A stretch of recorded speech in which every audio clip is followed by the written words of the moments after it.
ጤና ይስጥልን። ከኢትዮጵያ ቴሌቪዥን የሰባት ሰዓቱን ዜና ይዘን ቀርበናል። ተመስገን በየነ ነኝ።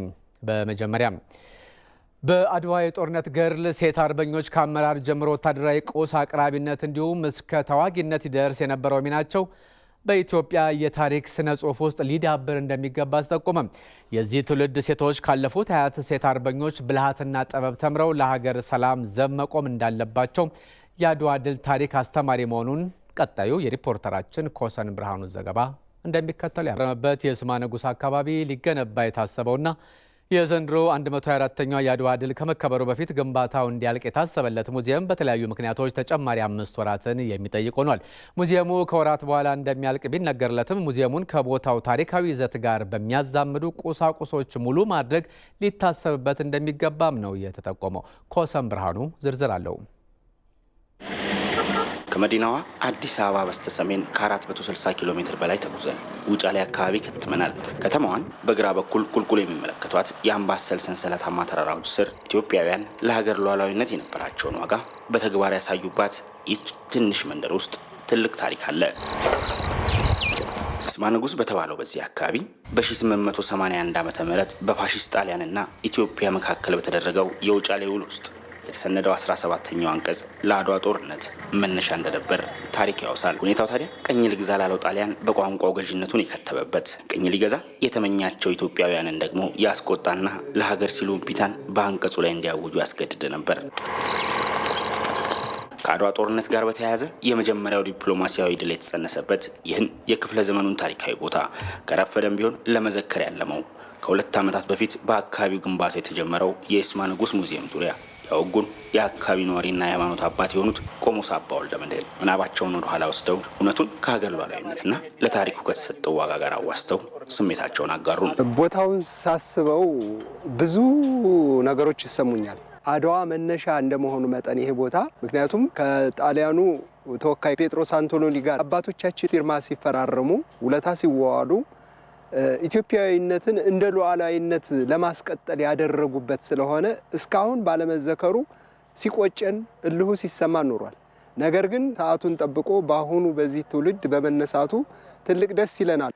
ለአድዋ ጦርነት መነሻ የሆነው የውጫሌ ውል የተፈረመበት ይህ የስማ ንጉስ ተብሎ የሚጠራው አካባቢ በእንደዚህ አይነት መልኩ 25 ሚሊዮን ብር ወጪ ተመድቦለት ሙዚየም እየተገነባለት ይገኛል። የዘንድሮ የአድዋ ድል ከመከበሩ ከ1 ወር በፊት ይጠናቀቃል ተብሎ ቢገመትም ተጨማሪ 5 ወራትንና 3 ሚሊዮን ብር ተጨማሪ ወጪን ጠይቋል። ጥር 27 2012 መጠናቀቅ ይጠበቅበት ነበር።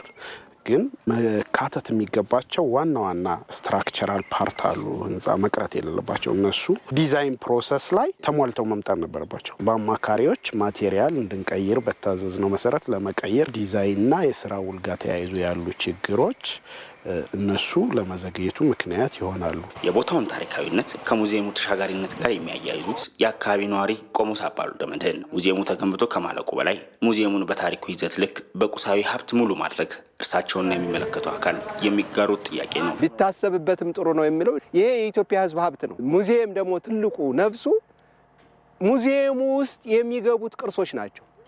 እነዚህ ቅርሶች ከሌሉ ከቤትነቱ አያልፍም። እነዛ ቅርሶች በቤተ ክርስቲያንም ውስጥ ያሉት፣ በግለሰቦችም እጅ ያሉት፣ በመንግስትም ድርጅት ውስጥ ያሉት እነዚህን የሚያስታውሱ ቅርሶች ሲገቡበት ህይወት ይኖረዋል። የዚህ አካባቢ ተወላጆች፣ የአካባቢ ማህበረሰብ፣ የዚህ ኮሚቴዎች አሉ። የሚመለከታቸው አካላት ሙዚየሙ ተገንብቶ እስከሚጠናቀቅበት ድረስ ቅርሶችን ከየአካባቢው ማህበረሰብ ለማሰባሰብ ነው በእቅድ የያዝነው። ከቦታው ታሪካዊ ይዘትና የቱሪስት መስህብ የመሆን አቅም ጋር ተያይዞ ኢቲቪ በሰራቸው ተከታታይ ዘገባዎች ለአካባቢ ቱሪዝም እድገት መሰረተ ልማትና ዘመናዊ የአገልግሎት ዘርፍ ግንባታን የመሰሉ ጉዳዮች ከሙዚየሙ ግንባታ ጎን ለጎን ጥያቄዎች ስለመሆናቸው ጠቁሟል። ጥያቄው ታዲያ አሁንም ትኩረት ስለመሻቱ ለ2 ዓመታት ሌላ የኃይል አማራጭ ተጠቅሞ አሁን 74 በመቶ የደረሰው የሙዚየሙ ግንባታ የሚከወንበት ግቢ ውስጥ የሚሰማው የጄኔሬተር ድምፅ ይመሰክራል።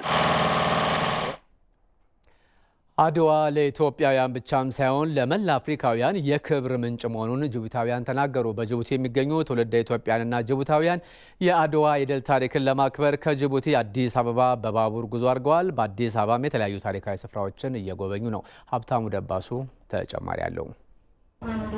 የአድዋ ድልና የኢትዮጵያ የምድር ባቡር አመሰራረት የቀረበ ታሪክ አላቸው። በወቅቱ ሀገሪቱን ያስተዳድሩ የነበሩት አጼ ምኒልክ የባቡር ትራንስፖርት አገልግሎቱን አስጀመሩ።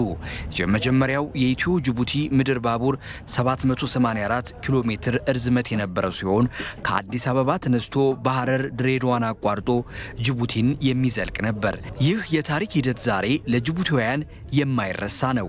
ከጅቡቲ ወደ ኢትዮጵያ በባቡር የተጓዙ የጅቡቲ ልዑካን ይናገራሉ። አያቴ ነው የጀመሩ። አያቴ ከጅቡቲ ሄዶ እስከ አቃቂ ድረስ ሄዱ። አባቴ እዛ አቃቂ ተወለደ። አያቴ ሲሞቱ በሱ ምክት አባቴን ቀጠሩት። ከዛ በኋላ እኔና ወንድሞቼ እንደገና ሰራን። 4 ጄኔሬሽን ሰራን። ባቡሩ እንትን ልጆች ሆነን መዝሙር እናደርግ ነበረ።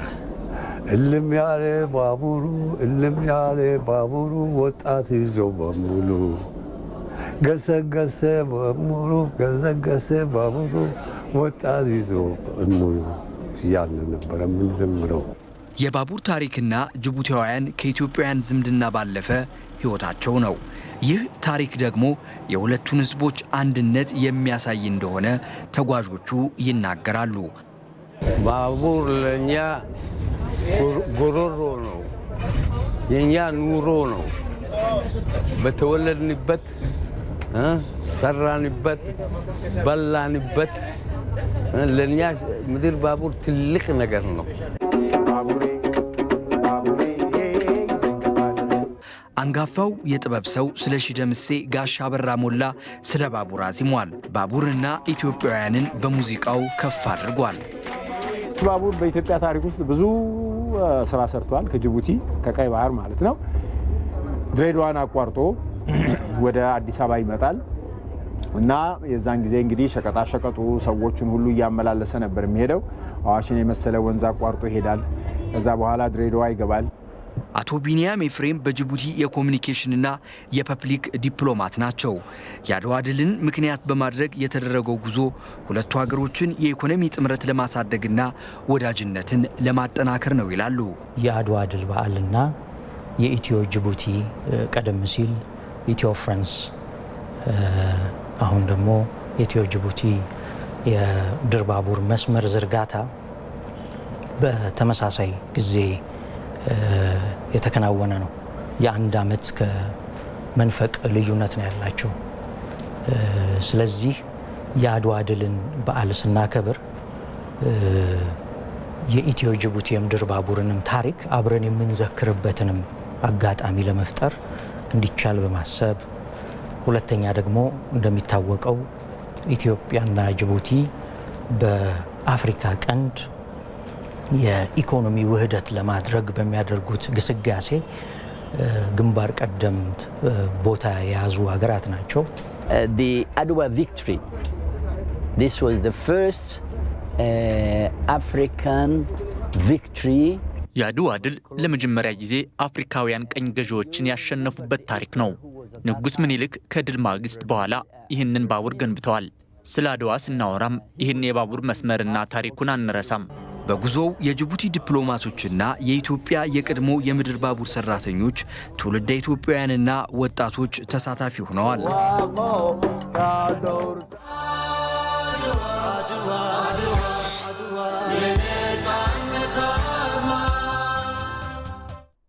የምትከታተሉት ከኢትዮጵያ ቴሌቪዥን በቀጥታ የተላለፈ ያለውን የዕለቱን የ7 ሰዓት ዜና ነው። ኮቪድ-19 ወይም ኮሮና እየተባለ የሚጠራው በሽታን የሚመስል ምልክት በማሳየቱ በመለያ ማዕከል ገብቶ የነበረው ግለሰብ ከበሽታው ነፃ መሆኑን የጤና ሚኒስቴር አስታወቀ። ግለሰቡ በኢትዮጵያ ሕብረተሰብ ጤና ኢንስቲትዩት በተደረገለት የናሙና ምርመራ ከበሽታው ነፃ መሆኑ በላቦራቶሪ ተረጋግጧል ብሏል የጤና ሚኒስቴር። ክቡራን ተመልካቾቻችን በዚሁ ጉዳይ ላይ ተጨማሪ ማብራሪያ ሊሰጡን የጤና ሚኒስትር ዴኤታዋ ዶክተር ሊያ ታደሰ ስቱዲዮ ተገኝተዋል። እንኳን ደህና መጡ ዶክተር ሊያ። እንኳን ደህና ቆዩ። እንግዲህ ትናንት ማምሻውን እርስዎም እንደተከታተሉት ምልክቱ ታየበት የተባለው ግለሰብ ሁኔታ በማህበራዊ ሚዲያ መረጃው ሲዘዋወር ነበርና በአሁኑ ወቅት የግለሰቡ ጤና በምን ሁኔታ ላይ ይገኛል ከሚለው ሀሳብ እንነሳ።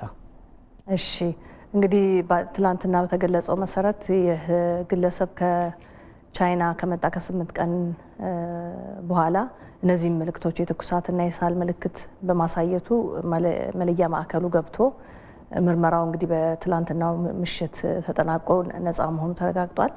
አሁንም ያለበት የጤና ሁኔታ ጥሩ ሁኔታ ላይ ነው ያለው። ያው የተወሰነ ትኩሳቱ የመቀነስ ነገር ነው ያለው። ሳልም መጠነኛ ሳል አለው፣ ግን በአጠቃላይ ከባድ የሚባል ነገር የለውም። ስለዚህ ክትትልም ተደርጎለት ከተወሰነ ጊዜ በኋላ ሁኔታው ደህና ሲሆን ይወጣል ማለት ነው። ስለዚህ በዓለም ጤና ደረጃ ኮቪድ-19 የተባለው ኮሮና አይደለም ማለት ነው የሚለው ተረጋግጧል። ጥሩ። ይሄ ከሆነ ዘንዳ በአሁኑ ወቅት በኢትዮጵያ ተጨባጭ ሁኔታ ከኮሮና ጋር በተያያዘ እንደ ሀገር የተደረገ ያለውስ ጥንቃቄ በምን ሁኔታ ላይ ይገኛል የሚለውን ደግሞ ተከታይ እናድርግ። እሺ እንግዲህ ይሄ ወረርሽኝ ከተከሰተበት ጊዜ ጀምሮ እንግዲህ በሂደት በየወቅቱ የሚደረጉ እንቅስቃሴዎችን የማጠናከር ስራ በየዕለቱ እየተሰራ ነው። ከፍተኛው ስራ እንግዲህ በዋናኛነት በአየር መንገድ በሚገቡ መንገደኞች ላይ የሚሰራው የምርመራዎችና የክትትል ስራ ነው።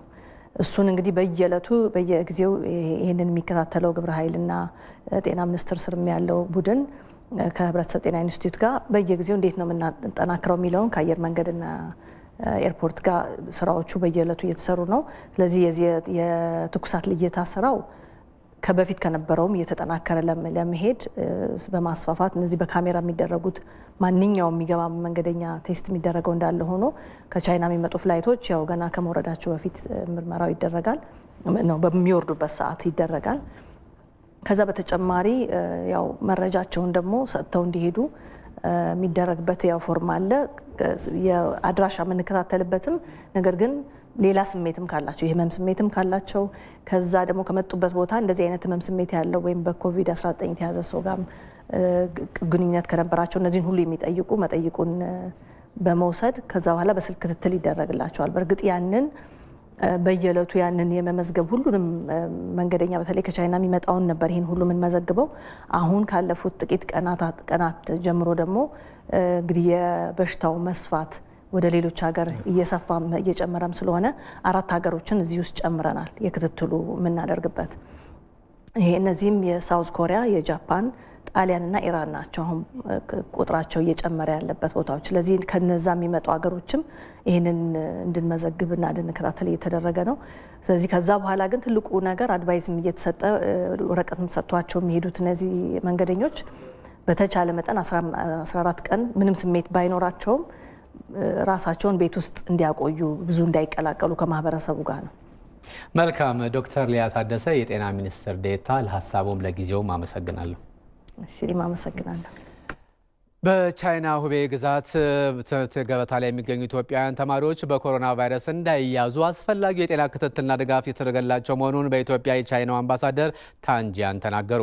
አምባሳደሩ ስለ ኮሮና ቫይረስ ወቅታዊ ሁኔታና በሁቤ ግዛት በተለይም ውሃን ከተማ ስለሚገኙ ኢትዮጵያውያን ተማሪዎች ለጋዜጠኞች ማብራሪያ ሰጥተዋል።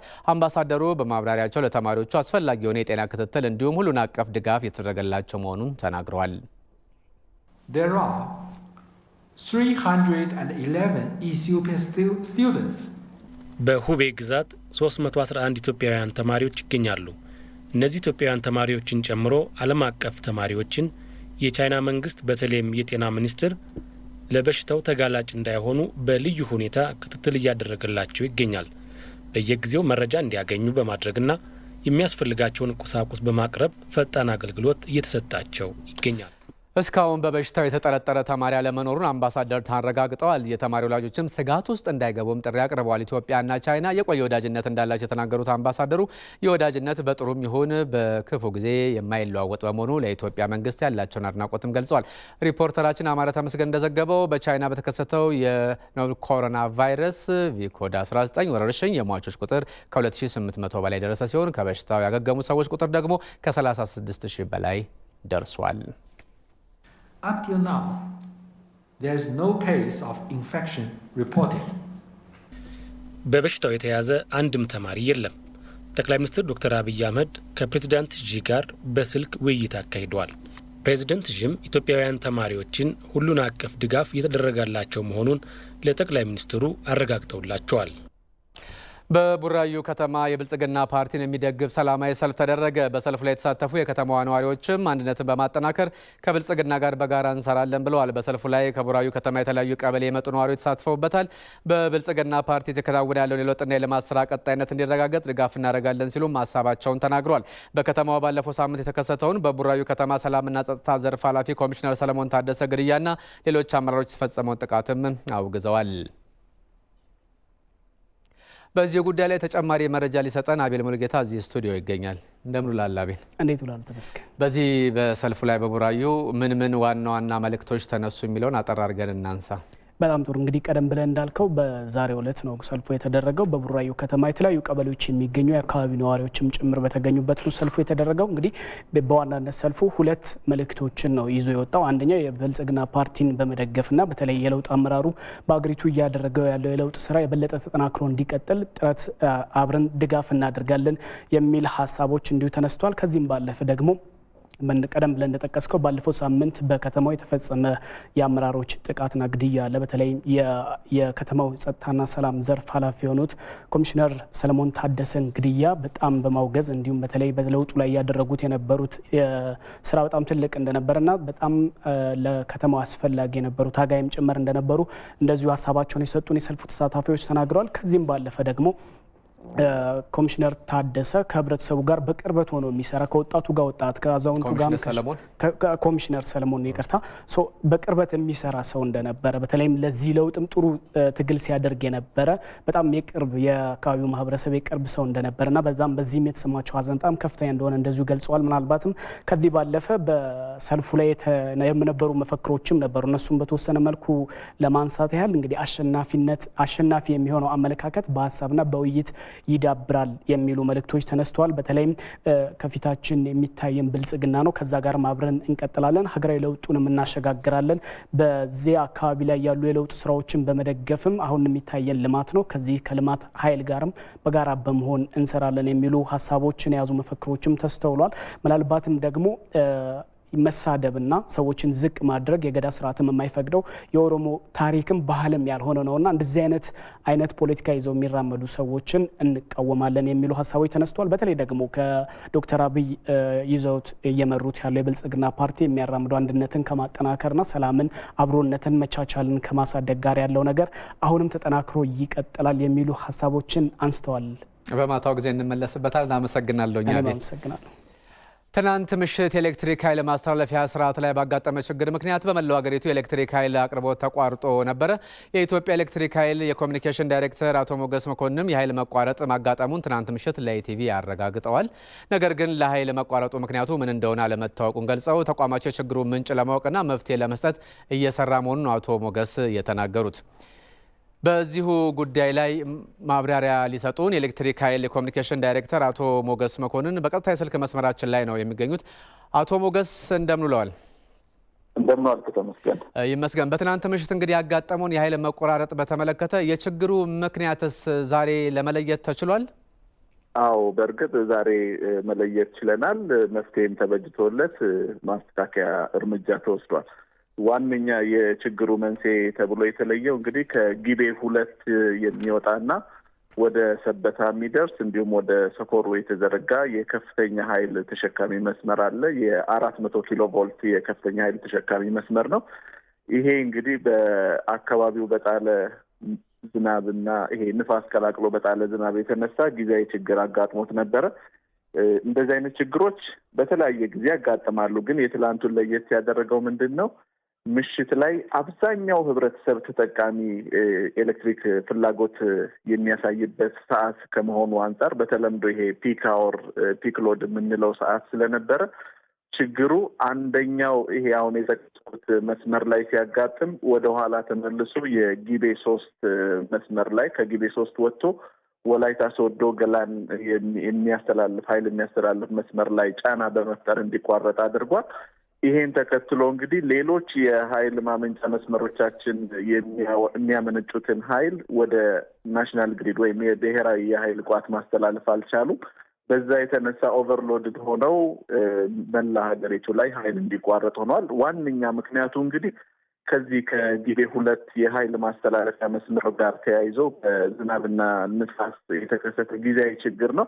አብዛኛዎቹ የኃይል ማመንጫ ጣቢያዎቻችን እንግዲህ በከፍተኛ ደረጃ የኃይል ጭነት ተሸክመው ስለነበር ይሄን የመጣውን ተጨማሪ የኃይል ጭነት የጊቤ 2 መቋረጥ ያመጣውን ጭነት መቋቋም ባለመቻላቸው የተፈጠረ ችግር ነበር። አብዛኛውን ችግር በመለየት ማለዳ ላይ ሁሉንም ከሲስተም ጋር ያለውን ችግር መፍታትና መላው ሀገሪቱ ላይ ያሉ የተለያዩ ከተሞች ኃይል እንዲያገኙ ማድረግ ተችሏል።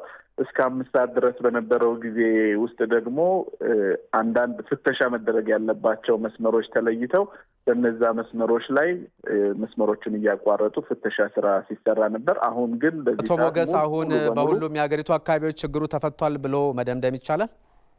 በእርግጥ መደምደም እንችላለን። አሁን ከኛ ጋር ከሲስተሙ ጋር ተያይዞ ሁሉም አካባቢ ላይ ችግር ተፈጥሮ ነበር። ቶታል ብላክአውት የምንለው ጨለማ ውስጥ ነው ያደር ነው። መልካም የተወሰነ 3 ሰዓት ከሆነ በኋላ ማስተካከያ እየተደረገ ደረጃ በደረጃ የመመለስ ስራ ሲሰራ ነበር። አሁን ግን ሙሉ ለሙሉ ተመልሷል። አቶ ሞገስ መኮንን የኤሌክትሪክ ኃይል የኮሚኒኬሽን ዳይሬክተር፣ አመሰግናለሁ። በዚሁ የምናልፈው ወደ ውጭ ዜና ነው። ከሩዋንዳ የቱሪስት ዘርፍ ከፍተኛ ጠቀሜታ እያገኙ መሆኑን በቱሪስት መዳረሻ አካባቢ ያሉ ነዋሪዎች ገለጹ። በዘርፉ ኢንቨስት ለሚያደርጉ ባለሀብቶች ከመንግስት ሙሉ ድጋፍ እንደሚያገኙም ነው የሀገሪቱ ፕሬዚዳንት ፖል